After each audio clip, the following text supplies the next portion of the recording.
দর্শক শ্রোতামণ্ডলী আসসালামু আলাইকুম। প্রত্যেকে আমার প্রাণ ঢালা অভিনন্দন গ্রহণ করুন। আজ আপনাদের সামনে আমি আরেকটি নতুন টপিকস নিয়ে উপস্থিত হলাম। যে কোনো মানুষকে হুট করে খুব ভালো এবং খুব খারাপ বলে মন্তব্য করবেন না। অর্থাৎ আপনি মানুষ সম্পর্কে জানতে হলে, বুঝতে হলে, মানুষকে গবেষণা করলে এবং অ্যাসেসমেন্ট করলে তার ভালো মন্দ আপনি জানতে পারবেন। প্রথম দেখায় অথবা কিছুদিন যাবৎ মিশছেন অথবা কিছু সময়কালীন তার সাথে চলাফেরা করছেন, তার উপর ভিত্তি করে আপনি সার্টিফিকেট প্রদর্শন করা অর্থাৎ ভালো অথবা মন্দের একটা কমেন্টস করা এটা সমীচীন নয়। এই পৃথিবীতে হাজার প্রকৃতির মানুষ রয়েছে, যে মানুষের উপরে একদিক, ভিতরে আরেক দিক, মানুষের এক্সপ্রেশন একরকমের, ইনার মোটিভ আর একরকম। তো সেই ক্ষেত্রে মানুষকে আপনি অ্যাসেসমেন্ট করতে হলে টাইম টু টাইম তাকে অবজার্ভ করতে হবে, বুঝতে হবে, জানতে হবে।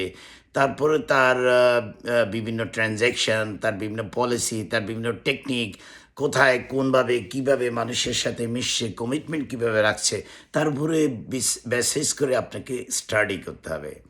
দেন আপনি এই মানুষটি ভালো আর এই মানুষটি খারাপ, তখন আপনি একটা মূল্যায়ন করার সুযোগ থাকবে এবং তখনই সুযোগ নেওয়া উচিত। দেখুন, একটা শোনা কথা, কেউ আপনাকে বলছে মিস্টার এক্স খুবই খারাপ মানুষ, খবরদার তার সঙ্গে চলাফেরা করার সময় চিন্তা ভাবনা করে চলবেন, খুব কেয়ারফুলি থাকবেন। ওকে, আপনি you keep it in your mind, কিন্তু তার কথা আপনি বিশ্বাস করবেন না। কেন? কারণ সে এটা পরিকল্পিত উপায়ও বলতে পারে, আবার সত্যিকারও বলতে পারে, মিথ্যাও বলতে পারে, কিন্তু আপনাকে আল্লাহ একটা বিবেক দিয়েছে, বুদ্ধি দিয়েছে, জ্ঞান দিয়েছে। আপনার সেই বুদ্ধি, বিবেচনা, বিবেক খাটিয়ে আপনি যখন চিন্তা করবেন, দেখবেন যে ভালো এবং মন্দ, তখন আপনি সেটা আমলে আনবেন। আবার ঠিক তদ্রূপ একজন মানুষ আপনাকে বলল মিস্টার এক্স অথবা মিস্টার ওয়াই জেড, এর মতো ভালো মানুষ বা খারাপ মানুষ পৃথিবীতে হয় না। তো ভালো মানুষ, খারাপ মানুষ বা যে যাই বলুক না কেন, কোনো শোনা কথায় কখনো কান দিবেন না। এবং পত্রপত্রিকায় যে হেডলাইন আসে বা পত্রপত্রিকায় যে লেখা আসে, সে কথাগুলোকে আমলে নেবেন, কিন্তু আমলে নেওয়ার পর বিশ্বাস করবেন অর্ধেক। আর শোনা কথায় টোটালি বিশ্বাস করবেন না, কারণ শোনা কথা আদৌ সত্য না মিথ্যা ঠিক নয়।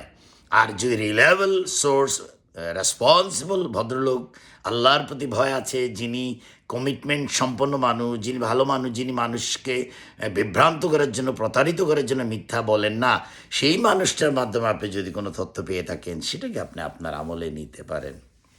তার মানে মূল কথাটা হলো এরকম যে শোনা কথায় কখনো বিশ্বাস করবেন না যতক্ষণ না পর্যন্ত আপনি সেটাকে রিয়েলাইজেশন না করতে পারেন, অ্যাসেসমেন্ট করতে না পারেন। আর নাম্বার টু, কোনো পত্রপত্রিকা নিউজ অর্ধেক আমলে নিয়ে অ্যাসেসমেন্ট করে আগাবেন, তখনই আপনি একটা মন্তব্য করবেন, যে মন্তব্যটুকু করলে মানুষ ভাববে যে আসলে আপনার মন্তব্য বা আপনি যে কথাগুলো বলেন, আপনার যে এক্সপ্রেশন, আপনি যে কথাগুলো বিভিন্ন আঙ্গিকে পত্রপত্রিকায় বা মানুষকে বলে থাকেন, মানুষ যখন বুঝবে যে আসলে আপনি অনেক চিন্তা করে অ্যাকুরেট ইনফরমেশন মানুষকে দেন, তখনই মানুষ আপনার প্রতি বিশ্বস্ততা অর্জন করবে এবং মানুষ আপনার কথা বিশ্বাস করবে এবং আপনার কথাকে বিশ্বাস করে তারা চিন্তা করে আগানোর চেষ্টা করবে।